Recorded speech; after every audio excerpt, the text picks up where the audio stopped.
দীর্ঘ ১৭টি বছর বাংলাদেশ জামাত ইসলাম নির্যাতিত এবং কারাবন্দী থাকার পরেও ৫ই আগস্টের পরে যখন আওয়ামী লীগের দোসর এই বাংলাদেশ থেকে যখন বিতাড়িত হয়েছে, তারপর থেকেও বাংলাদেশ জামাত ইসলামের এখন পর্যন্ত নিবন্ধন দেওয়ার নামগন্ধটি নেই।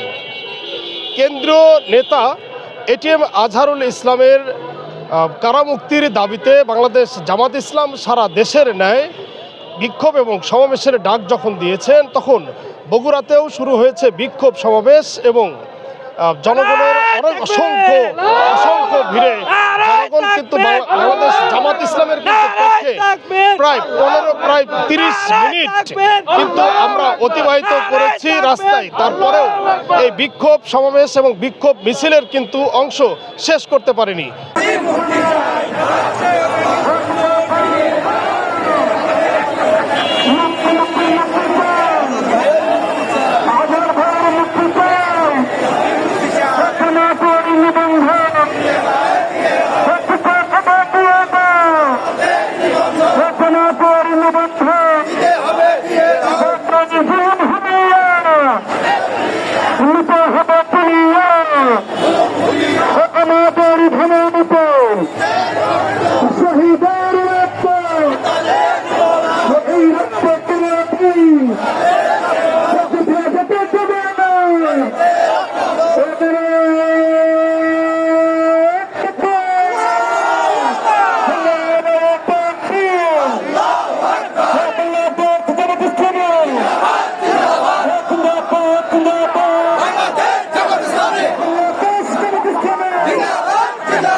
দিয়েছে তো রক্ত